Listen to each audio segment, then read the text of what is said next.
Welcome to Math Forest linear algebra chapter 5 lecture 2। आज हम करने जा रहे हैं रैंक और नल्टी के एग्जाम्पल्स करने जा रहे हैं कि वो एग्जाम्पल्स किस तरीके के होंगे, थ्योरम्स कैसे यूज़ हो रही है हमारे पास। तो सबसे पहले हम क्या करते हैं, फर्स्ट एग्जाम्पल देखते हैं। हमारे पास फर्स्ट एग्जाम्पल हमें क्या दिया हुआ है, for the linear transformation T from R2 to R3 such that t of x1 x2 is equal to x1 minus x2 x2 minus x1 और minus x1। हमें क्या एक लीनियर ट्रांसफॉर्मेशन दे रखी है और हमें क्या निकालना है, हमें निकालनी है basis and dimension of range space and null space. तो हमें क्या करना है, ये जो लीनियर ट्रांसफॉर्मेशन है इसकी हेल्प से हमें रेंज स्पेस और नल स्पेस की रेंज बेसिस निकालनी है और डायमेंशन निकालनी है। साथ में जो हमारे पास नल्टी और रैंक वाली थ्योरम है उसे वेरीफाई करना है। तो सबसे पहले हम क्या करेंगे, हमें रेंज स्पेस की और नल स्पेस की डायमेंशन और बेसिस निकालनी है। तो हम अपना काम शुरू करते हैं। तो हमें सबसे पहले निकालनी है to find the dimension of null space. हम सबसे पहले नल स्पेस पे काम कर रहे हैं अपना, ठीक है। नल स्पेस की डायमेंशन निकाल लें। नल स्पेस अब हम ब्रैकेट में लिख देते हैं, क्या होता है, u from u such that t of u is equal to 0। वो सारे u की कलेक्शन जो t ऑफ u किस पे जाएंगे, 0 पे जाएंगे। तो हमने क्या किया है, यहाँ पे हमने लिया है let u belongs to R2। u कहाँ से बिलोंग कर रहा है, R2 से। तो सच दैट u कैसा होगा, x1 x2 टाइप का होगा हमारे पास। कोई भी आर्बिट्रेरी एलिमेंट है, कहाँ का, डोमेन का। अब हमें क्या करना है कि हम ये देखना चाहते हैं कि डोमेन के कौन से एलिमेंट है जो 0 पे जाएंगे। तो हम लेट करके चलेंगे कि जो u है मेरा वो किस पे जा रहा है, नल स्पेस से जा रहा है। तो हमने ये लेट किया है कि let u belongs to nt। u कहाँ से बिलोंग कर nt से, such that t of u is equal to 0। तो t ऑफ u क्या हो गया, मेरे पास 0 हो गया। तो हमें क्या करना है, t of x1 x2 is equal to क्या हो जाएगा, 0। t ऑफ x1 x2 क्या था, x1 minus x2 x2 minus x1 और minus x1 is equal to 0। जब हमने कंपेयर किया तो x1 minus x2 is equal to 0, x2 minus x1 is equal to 0 and x1 is equal to 0। यहाँ से x1 मेरे पास 0 आया, तो किसी भी एक इक्वेशन में पुट करेंगे तो x2 इज इक्वल टू क्या आ जाएगा, 0। तो मतलब कि मेरे पास जो nt है उसमें कौन सा सिर्फ एलिमेंट है, 0 0। सिर्फ कौन सा एलिमेंट है, सिंगलटन 0। और सिंगलटन 0 की डायमेंशन कितनी होती है, 0। So dimension of nt is equal to क्या हो जाएगा, 0 हो जाएगा। तो हमारे पास यहाँ पे डायमेंशन आ गई, नलिटी की 0 आ गई और हमारे पास क्या आ गया, nt इज इक्वल टू 0। अब आपने बहुत सारी थ्योरम पढ़ रखी है। पहली थ्योरम ही थी कि अगर मेरे पास नल्टी के डायमेंशन 0 आते हैं, नल्टी में सिंगलटन 0 होता है, तो वो ट्रांसफॉर्मेशन क्या हो जाएगी, 1 1 हो जाएगी। तो अब हमारे पास एक और चीज होती है कि डायमेंशन अगर 1 1 है और अगर हम स्टैंडर्ड बेसिस के कोरस्पॉन्डेंस इमेज निकाल लेते हैं तो वो इमेज भी क्या होती है, लीनियरली इंडिपेंडेंट होती है।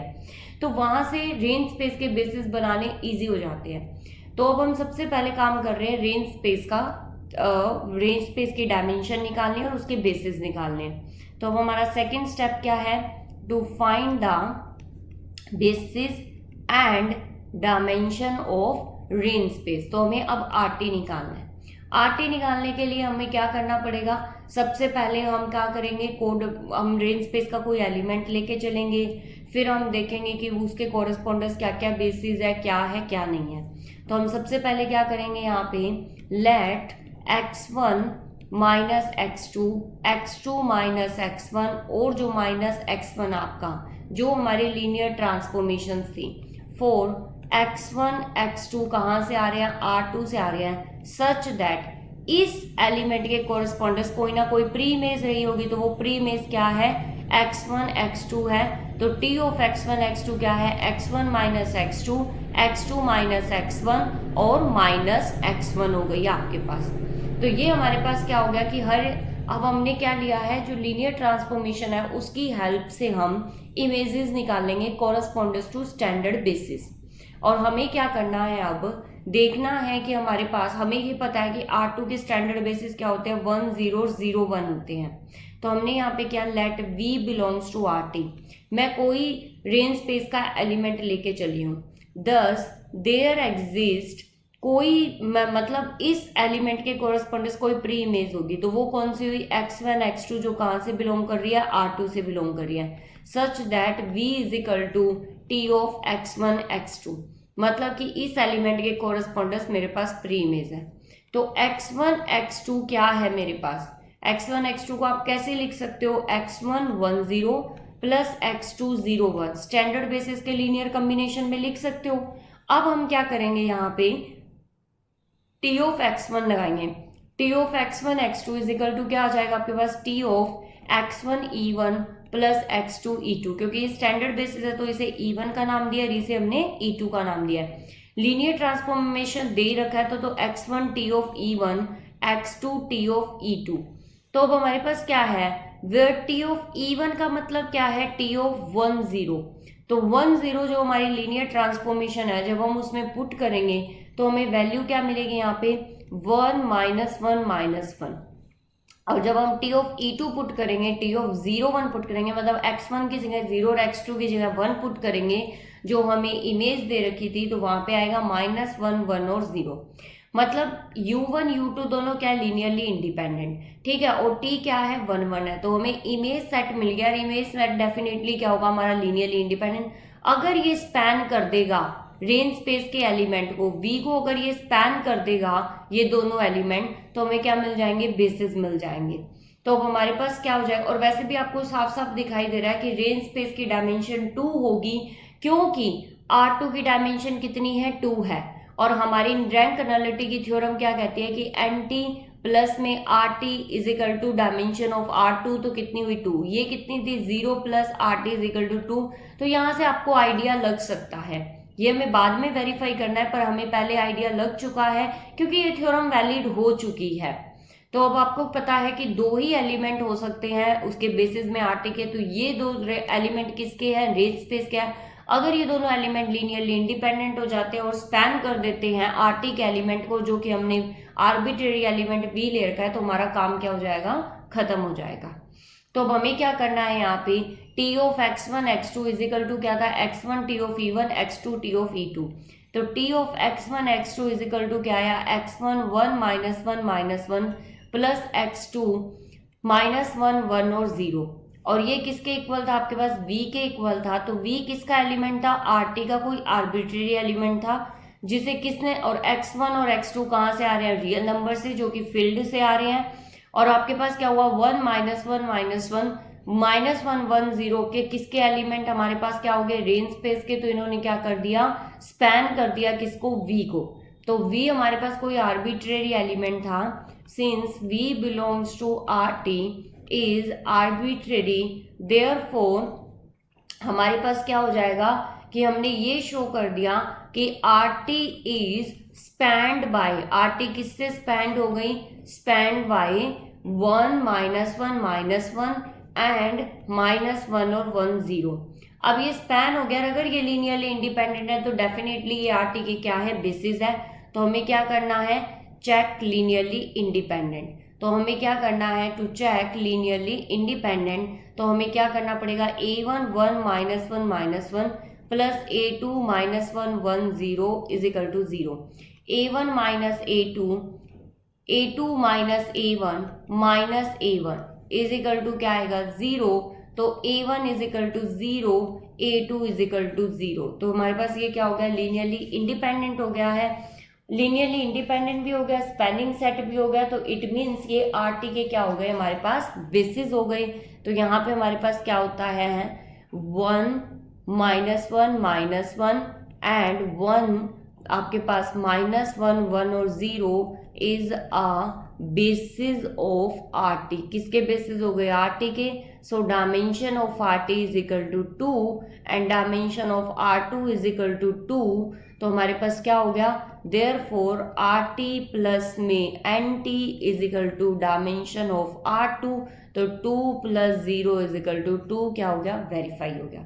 यही आपको क्या करना था, काम करना था। जब भी आपको इस टाइप का क्वेश्चन आएगी जिसमें आपको लीनियर ट्रांसफॉर्मेशन दे रखी हो और आपको रेंज स्पेस और नल स्पेस के डायमेंशन निकालनी हो, आपको कुछ नहीं करना, सबसे पहले नल स्पेस के एलिमेंट निकालने हैं कि नल स्पेस में कितने एलिमेंट जा रहे हैं। फिर आपको क्या करना है, स्टैंडर्ड बेसिस के कोरस्पोंडेंस आपको इमेज सेट निकालनी होती है। अगर वो इमेज सेट लीनियरली इंडिपेंडेंट है सारी की सारी और स्पैन करती है तो वो आपका किसका बेसिस बन जाती है, रेंज स्पेस का बेसिस बन जाती है। बस इतना काम करना होता है।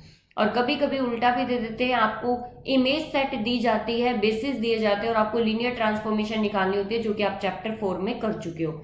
अभी ये नेक्स्ट क्वेश्चन है हमारा, find a linear transformation T from R³ to R2 whose range space is spanned by the vector, की रेंज स्पेस है वो इन दो वेक्टर से स्पैन हो रहा है। अब हमें पता है कि जो मेरा कोडोमेन है वो क्या है, R2 है। तो जो रेंज स्पेस होता है ना मेरा, वो लेस देन इक्वल टू, जो यहाँ पे RT होती है ना, जो डायमेंशन ऑफ RT होती है वो less than equal to dimension of codomain होती है, मतलब R2, क्योंकि रेंज स्पेस किसका सब स्पेस होता है, कोडोमेन का। तो वो हमारे पास क्या आ जाएगा यहाँ पे कि जो डायमेंशन है R2 की वो less than equal to dimension of R2 है। तो हमें पता है कि ये दोनों लीनियरली इंडिपेंडेंट भी है और स्पैनिंग सेट भी है, तो ये मेरे क्या है, बेसिस है किसके, रेंज स्पेस के।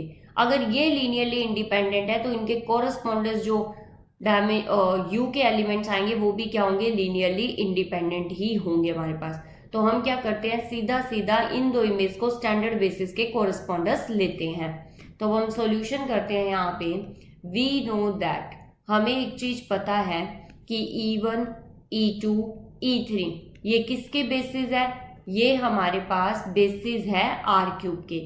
तो अब हमें क्या पता है, ये बेसिस है R² के, तो बेसिस के कोरस्पोंडेंस बेसिस होता है तो हमें यूनिक लीनियर ट्रांसफॉर्मेशन मिल जाती है। तो हमने क्या किया, T of E1 is equal to 1 2 3, T of E2 is equal to 4 5 6 and T of E3 is equal to 0 0 0, क्योंकि जो हमारे पास रेंज मतलब यहाँ पे, अब हमें क्या करना है, यहाँ पे हमें एक काम करना है सबसे पहले कि हमें लीनियर ट्रांसफॉर्मेशन बनानी है। तो हमारे पास T of E1, E2, E3 आ चुके हैं, हमें कोई भी दिक्कत नहीं है।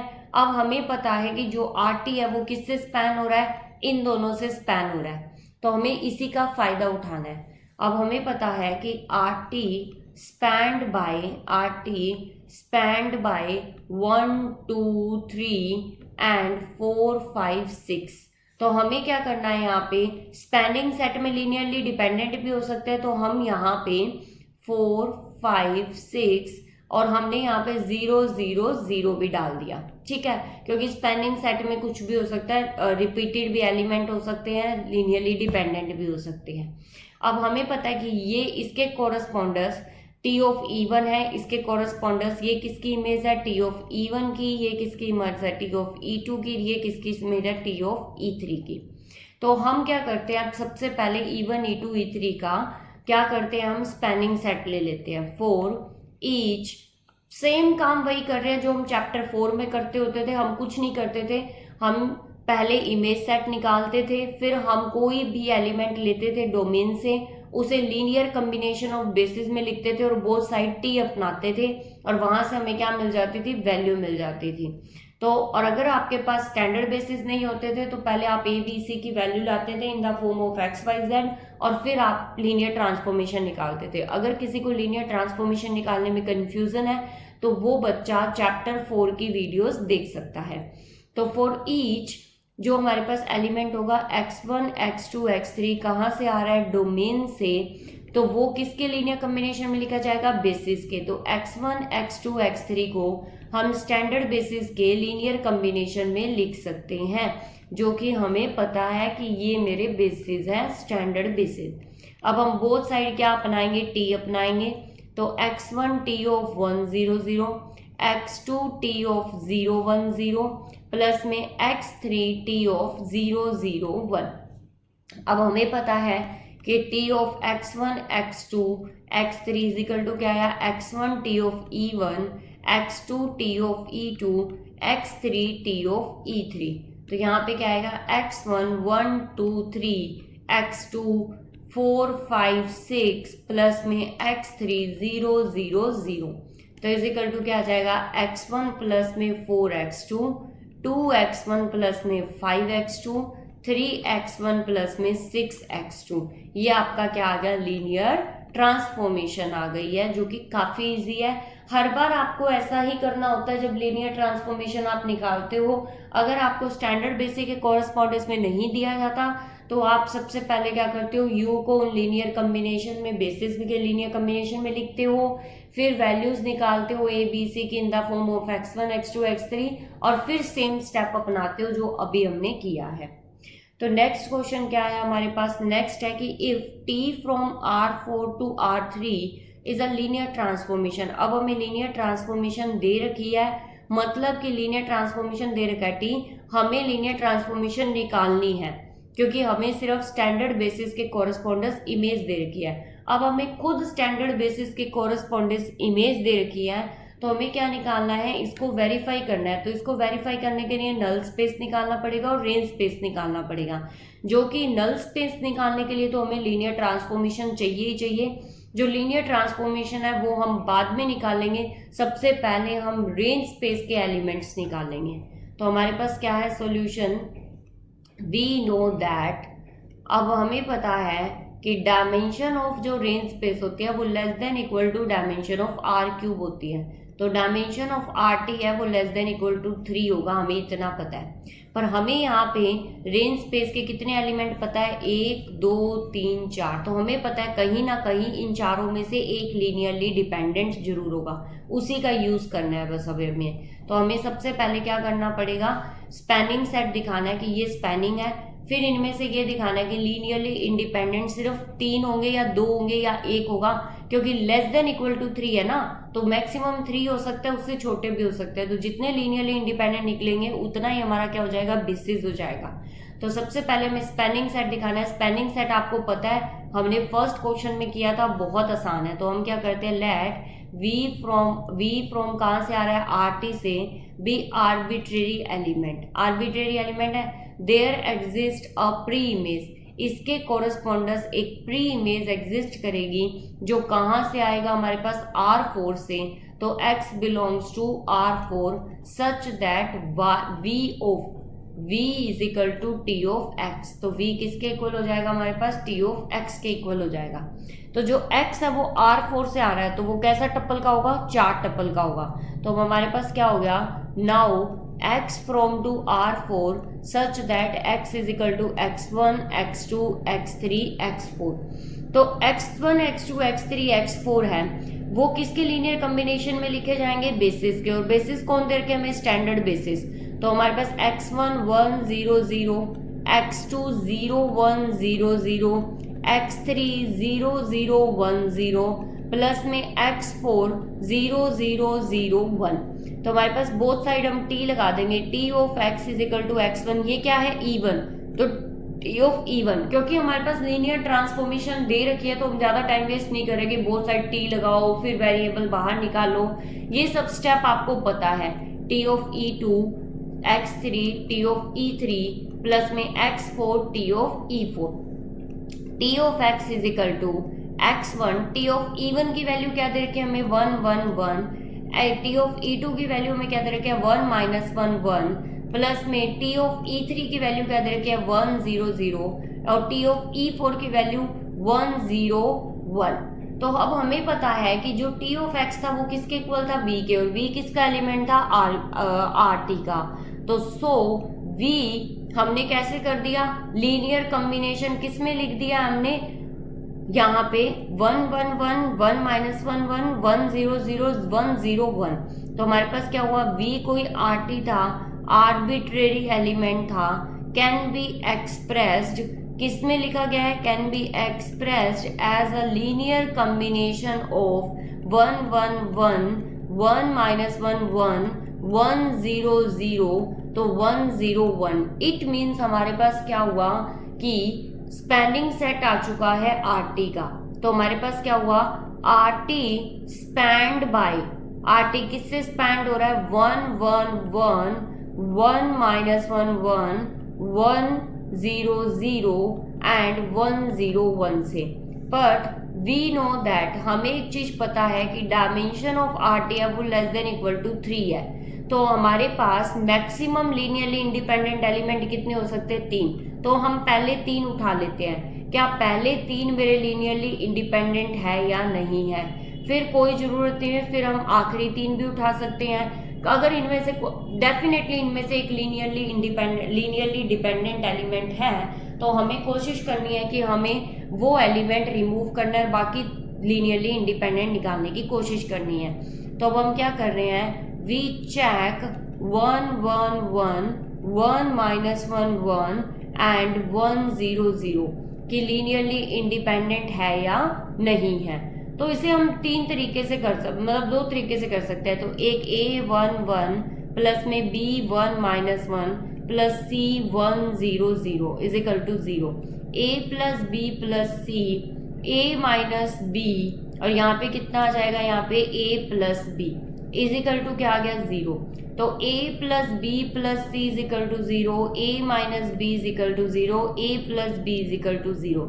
A plus B is equal to 0 है, जो आप कहाँ पुट करोगे, इस इक्वेशन में। तो यहाँ से आपको क्या मिला, C is equal to 0, C 0 मिल गया। ये कह रहा है कि A is equal to B है इस इक्वेशन से, और ये इक्वेशन क्या कहती है, A is equal to minus B। A positive B के इक्वल भी है, नेगेटिव B के इक्वल भी है।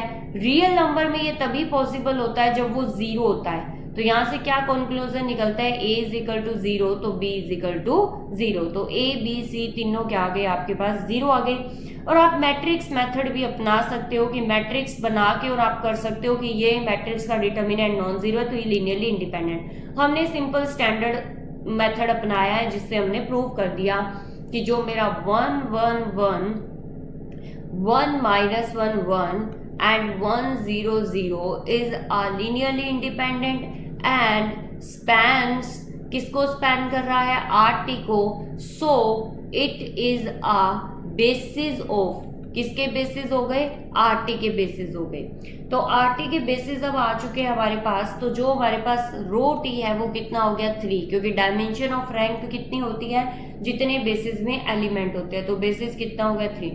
अब हमें क्या फाइंड आउट करना है, वी नाउ फाइंड आउट, हमें क्या फाइंड आउट करना है, एंटी। एंटी फाइंड आउट करने के लिए सबसे पहले मुझे लीनियर ट्रांसफॉर्मेशन चाहिए। तो मैं क्या करती हूँ, एक्स कोई एलिमेंट लेके चलती हूँ, किससे, डोमेन से। तो डोमेन मुझे क्या दे रखा है, यहाँ पे डोमेन दे रखा है R4, सच दैट एक्स कैसा है मेरा, x1 x2 x3 x4। तो मेरे पास x को मैं किसके लीनियर कॉम्बिनेशन में लिख सकती हूँ, x1 e1 x2 e2 x3 e3 x4 e4। जब हमने t ऑफ x निकाला तो x1 t of e1 x2 t of e2 x3 t of e3 plus में x4 t ऑफ e4। तो हमारे पास क्या आया, x1 t ऑफ e1 क्या है, 1 1 1 प्लस में x2 t ऑफ e2 क्या है, 1 -1 1 और xt ऑफ x3 क्या, e3 क्या हमारे पास 1 0 0 और x4 t ऑफ e4 क्या है हमारे पास 1 0 1। तो यहाँ से हम क्या कर रहे हैं, लीनियर ट्रांसफॉर्मेशन निकाल रहे हैं। तो मेरे पास जो लीनियर ट्रांसफॉर्मेशन आई है वो क्या आई है, x t of x is equal to, मेरे पास आ गई x1 x2 plus x3 plus x4 x1 minus x2 x1 plus x2 plus x4। ये आ गई हमारे पास लीनियर ट्रांसफॉर्मेशन। तो ये मेरी लीनियर ट्रांसफॉर्मेशन है। तो मुझे अब नलिटी निकालने में कोई प्रॉब्लम नहीं होगी। तो मैंने क्या किया, let u belongs to n of t such that t of u is equal to क्या होना चाहिए, 0। और u किससे बिलोंग कर रहा है, नलिटी से। तो u कैसा होना चाहिए, x1 x2 x3 x4, क्योंकि नलिटी किसका सब स्पेस होता है, डोमेन का। तो डोमेन के एलिमेंट कैसे है, 4 टप्पल टाइप की। तो t of x1 x2 x3 x4 is equal to 0। तो x1 plus x2 plus x3 plus x4 x1 minus x2 x1 plus x2 plus x3 x4 is equal to 0। अब हमने equations को क्या किया, 0 के इक्वल रखा। तो x1 plus x2 plus x3 plus x4 is equal to 0। x1 is equal to x2 x1 plus x2 plus x4 is equal to 0। देखो x1 x2 x4, इसको जब हम पुट करते हैं इस इक्वेशन में तो हमें क्या मिलता है इस इक्वेशन से कि x3 इज इक्वल टू 0। मुझे x3 0 मिल जाता है। ठीक है, काम खत्म अभी तक। अब मुझे क्या मिला कि x1 किसके इक्वल है, x2 के। तो ये वैल्यू मैं इस इक्वेशन में पुट कर रही हूँ, तो मुझे मिला 2 of x1 plus x4 is equal to 0। तो यहाँ से क्या आया, x4 is equal to -2x1। मतलब x2 भी x1 की फॉर्म में आ गया, x4 भी x1 की फॉर्म में आ गया, और x1 तो x1 है ही, और x3 क्या हो गया, 0। तो मैंने अब क्या बनाया, t of x1 x2 x3 x4। अब हमें चेक करना है ना कि नलिटी में कौन आ रहा है, तो वो हमें किस तरीके से चेक करना होता है यहाँ पे कि अगर हम कोई किसी भी एलिमेंट जो 0 के अलावा कि कोई नॉन जीरो एलिमेंट अगर 0 पे जा रहा है तो वो भी किस में आएगा, नलिटी में। तो वो कैसे पता चलेगा मुझे, तो अब हम ये वैल्यू पुट करते हैं, x1 x2 x3 x4 की जगह वैल्यू पुट करते हैं। तो x1 को ऐसे ही रखो, x2 की जगह क्या लिख सकती हूँ मैं, x1, x3 क्या हो गया मेरा 0, और x4 की जगह क्या हो गया 2 -2x। अब आपके पास क्या हो गया, x1 x2 x3 x4 कैसे लिखा जा सकता है, x1 x1 0 -2x1। तो हम x1 को कॉमन ले सकते हैं, तो आपके पास क्या है 1 1 0 -1। ये जो एलिमेंट है ये किस पे जा रहा है, आपके पास 0 पे जा रहा है। इसकी जो इमेज है वो किस पे जा रही है, 0 पे जा रही है। तो ये एलिमेंट किस में चला गया आपके पास, -2। तो ये किस पे चला गया, नलिटी में। तो जो NT है वो आपके पास किससे स्पैंड हो गया, स्पैंड बाय 1 1 0 -2। और सिंगलटन नॉन जीरो एलिमेंट होता है तो वो लीनियरली इंडिपेंडेंट होता है। सो 1 1 0 -2 is a singleton non zero element, so linearly independent. तो नलिटी की डायमेंशन कितनी हो गई, 1, क्योंकि इसमें एक एलिमेंट किस पे चला गया, नलिटी पे चला गया। और बाकी हमारे पास क्या हो गया कि जो रो ऑफ टी है वो कितना आ गया, 1, म्यू ऑफ टी 1, और रो ऑफ टी कितना था, 3। तो mu of T plus rho of T is equal to dimension of R4।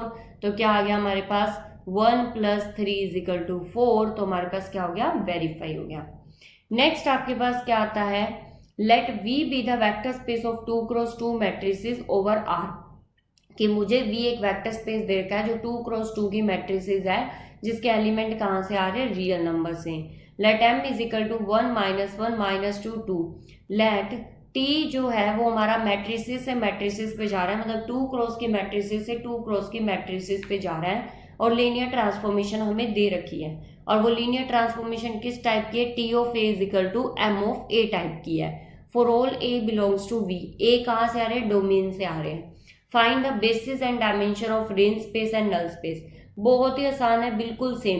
Standard basis के कॉरस्पॉन्डेंस इमेज निकालोगे और फिर वहां से क्या लगा लोगे, लीनियर ट्रांसफॉर्मेशन निकाल लोगे। तो काफी इजी क्वेश्चन है, कुछ भी मशक्कत नहीं करनी है आपको। सिंपल आपको लीनियर ट्रांसफॉर्मेशन निकालनी है, रेंज स्पेस निकालना है और नल स्पेस निकालना है, और कुछ भी काम नहीं करना आपको। तो सबसे पहले हम क्या करते हैं, यहाँ पे सॉल्यूशन निकालते हैं। तो लेट हमारे पास क्या दे रखा है हमें, जो हमारे पास बेसिस है मैट्रिसेस के, जो 2 × 2 मैट्रिक्स होते हैं उसके स्टैंडर्ड बेसिस होते हैं 1 0 0 0 1 0 0 0 1 0 and 0 0 1 is a standard basis of 2 × 2 matrices. 2 × 2 matrices के ये स्टैंडर्ड बेसिस होते हैं हमारे पास। अब मुझे क्या दे रखे, लीनियर ट्रांसफॉर्मेशन दे रखे कि T of A is equal to M of A। तो मतलब T ऑफ 1 0 0 जब हम डालेंगे तो M, हमें लीनियर ट्रांसफॉर्मेशन ये दे रखी है 1 -1 -2 2, और हमने क्या किया 1 0 0 किया। तो मुझे क्या मिले यहाँ पे 0 0 1 -2। T ऑफ, ये T ऑफ E1 हो गया, T ऑफ E1 हो गया मेरे पास। T ऑफ E2 क्या है, 0 1 0 0। तो यहाँ पे क्या आया 1 -2 -1 2 0 1 0 0। तो हमारे पास क्या आ जाएगा 0 1 0 0 के, सॉरी यहाँ पे आ रहा है 1 -2 0 0, क्योंकि फर्स्ट रो फर्स्ट एलिमेंट ही आएगा ना, यहाँ पे नहीं आएगा। अब हमारे पास यहाँ पे क्या है 0 0 1 और -2। अब हमारे पास क्या आएगा यहाँ पे टी ऑफ E3 आएगा, जो कि क्या है T0010, तो इज इक्वल टू 1 -1 -2 2 0 0 1 0। तो यहाँ पे क्या आ जाएगा हमारे पास, हमने क्या किया ये वाले से आएगा हमारे पास, तो हमारे पास क्या आ जाएगा यहाँ पे -1 2 0 0। अब हमारे पास क्या हुआ टी ऑफ E4 आया, तो टी ऑफ 0 0 0 1, तो इज इक्वल टू 1 -1 -2 2, तो इंटू 0 0 0 1। तो आपके पास क्या आएगा यहाँ पे, तो हमारे पास फर्स्ट इसकी वजह से आ जाएगा हमारे पास, तो ये क्या है 0 -1, फिर सेकेंड रो की यहाँ पे आ जाएगा तो 0 2। तो ये हमें मिल गई है इमेज सेट। अब हमें पता है कि जो हमारे पास स्टैंडर्ड बेसिस है उसके कॉरेस्पॉन्डेंस जो इमेज सेट है वो स्पैनिंग करता है। अभी हम 3 क्वेश्चन यही तो करके आएंगे, जो इमेज सेट है वो स्पैन करता होता है रेंज स्पेस को। बस हमें ये लीनियरली इंडिपेंडेंट देखना है। अगर लीनियरली इंडिपेंडेंट है हमारे पास तो वो हमें बेसिस मिल जाते हैं। तो उसे देखने का आसान तरीका ये होता है कि जब भी मैट्रिक्स की फॉर्म में होते हैं तो आप रो वाइज उस मैट्रिक्स को लिखो और उसमें से चेक करो कि क्या वो मैट्रिक्स जो बन रही है वो लीनियरली इंडिपेंडेंट है या नहीं। जितनी नॉन जीरो रो आएंगी वही आपकी क्या हो जाएंगी, बेसिस हो जाएंगी। तो इसे लिखने का बहुत आसान तरीका होता है, किसे हम लिखते हैं 1 0 -2 0। कैसे लिखा हमने, देखो 1 0 -2 0, इसे रो वाइज लिखना है आपको। फिर इसको लिखना है 0 1 0 -2, तो हम कैसे लिखेंगे अब इसको 0 1 0 -2, ठीक है। थर्ड को कैसे लिखेंगे हम, पहले लिखेंगे -1, फिर लिखेंगे 0, फिर लिखेंगे 2, फिर लिखेंगे 0। तो हमारे पास क्या आ जाएगा यहाँ पे -1 0 2 0। अब आपको लग रहा है कि ये हमें याद करना है, तुक्का लगाना है, तुक्का लगाने वाली बात नहीं, आगे एक चैप्टर आएगा जिसमें आप लिखते हो बकायदा कि किस तरीके से ये मैट्रिक्स बनती है, किस तरीके से आप बेसिस यहाँ पे लिखते हो, ठीक है। अब आपके पास क्या होगा, नेक्स्ट जो है आपके पास वो क्या आया 0 -1 0 2। तो हमारे पास क्या आया 0 -1 0 2। अब आप देखो फर्स्ट रो और थर्ड रो बिल्कुल सेम है, साइन अपोजिट है। सेकंड और फोर्थ बिल्कुल सेम है, साइन अपोजिट है। तो मैंने क्या किया, थर्ड रो में फर्स्ट रो को ऐड कर दिया, फोर्थ रो में मैंने सेकंड रो को ऐड कर दिया। तो मुझे क्या मिला 1 0 -2 0 0 1 0 -2। बाकी मुझे दो जगह क्या, दो रो क्या मिल गई 0 0 0। तो जो दो नॉन जीरो रोज है वो मेरे बेसिस हो जाएंगे रेंज स्पेस के, क्योंकि अभी हमने किसकी मैट्रिक्स बनाई है, रेंज स्पेस की। तो यहाँ पे मुझे क्या मिला कि रो इक्विलिब्रियम फॉर्म भी मिल गई कि 1 0 0 1 0 0। तो रो इक्विलिब्रियम फॉर्म बनते ही हमारे पास बेसिस मिल जाते होते हैं। तो देयरफॉर 1 0 -2 0 लिखना भी इस तरीके से है, फिर से 0 1 0 -2 इज आ बेसिस ऑफ, किसके बेसिस हो गए हो, RT के बेसिस हो गए हैं। ये बेसिस सेट हो गया किसका, RT का। तो डायमेंशन ऑफ RT कितनी हो गई मेरी 2। अब मुझे किसकी निकालनी है, नलिटी की निकालनी है। तो नलिटी की बेसिस निकालनी है हमें, तो सबसे पहले हमें क्या करना पड़ेगा, एक एलिमेंट लेके चलना है, किससे, नल स्पेस से। तो let U belongs to NT, और U कहाँ से आ रहा है, डोमेन से आ रहा है। तो U किस टाइप का होना चाहिए, 2x2 की मैट्रिक्स होना चाहिए। तो U कैसा होगा, ABCD टाइप का होगा आपके पास, such that T of U is equal to क्या होनी चाहिए 0। 0 का मतलब क्या है कि T of ABCD is equal to क्या होगा 0 0 0। T ऑफ A का मतलब क्या है आपके पास, M ऑफ A। तो M क्या है आपके पास 1 -1 -2 2, और A क्या है आपके पास ABCD इज इक्वल टू क्या हुआ 0 0 0। जितने एलिमेंट इसमें से आएंगे आपके पास वो सारे किस में जाएंगे, नलिटी में। जितने भी U आएंगे वो सारे किस में जाएंगे, नलिटी में, क्योंकि हम नलिटी से लेके जा रहे हैं उसे। तो हमारे पास क्या हो गया, यहाँ पे हमने क्या किया, मल्टीप्लाई किया। तो A - C B - D -2A + 2C और -2B + 2D is equal to आपके पास क्या आ गया 0 0 0 0। अब यहाँ से आपको क्या मिला, A - C is equal to 0, B - D is equal to 0, -2A + 2C is equal to 0, -2B + 2D is equal to 0। तो दोनों ही इक्वेशन से हमें सेम रिजल्ट मिल रहा है कि A is equal to C and B is equal to D। कि ए सी के equal है और बी किसके इक्वल है, डी के इक्वल है। तो यहाँ पे आया a is equal to c and b is equal to d. तो अब हम क्या कर सकते हैं, हम दो केस बना सकते हैं। पहला केस हमें क्या पढ़ना है कि डायमेंशन मेरी 2 होगी, क्योंकि dimension of R T plus dimension of N T is equal to dimension of आपके पास क्या होती है यू।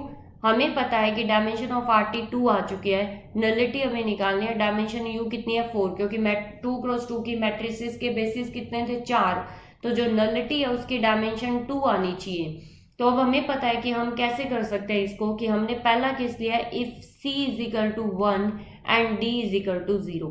तो मुझे क्या मिल जाएगा, a is equal to c is equal to 1, b is equal to d is equal to 0। तो मुझे जो एलिमेंट मिला एक u, वो क्या मिल गया यहाँ पे 1 1 0 0। सेकेंड मैंने अगर केस लिया मेरे पास यहाँ पे कि c इज इक्वल टू 0, तो a is equal to b क्या हो जाएगा 0, और हमारे पास हमने d इज इक्वल टू 1 लिया तो b इज इक्वल टू 1 आ जाएगा। तो दूसरा केस क्या आया 0 0 1 1। तो हमारे पास दो बेसिस हो गए, दोनों के दोनों लीनियरली इंडिपेंडेंट है।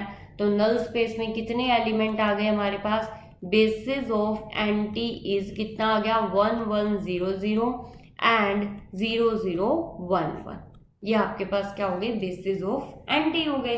तो यहाँ पे आपके पास नल टी के और रैंक टी के आपके पास क्वेश्चंस कंप्लीट होते हैं। अब जो नेक्स्ट चैप्टर स्टार्ट होगा वो यूनिट 3 से होगा। Notes, queries and PDF file of this video join our Telegram channel, link in the description. Don't forget to like, share and subscribe the channel.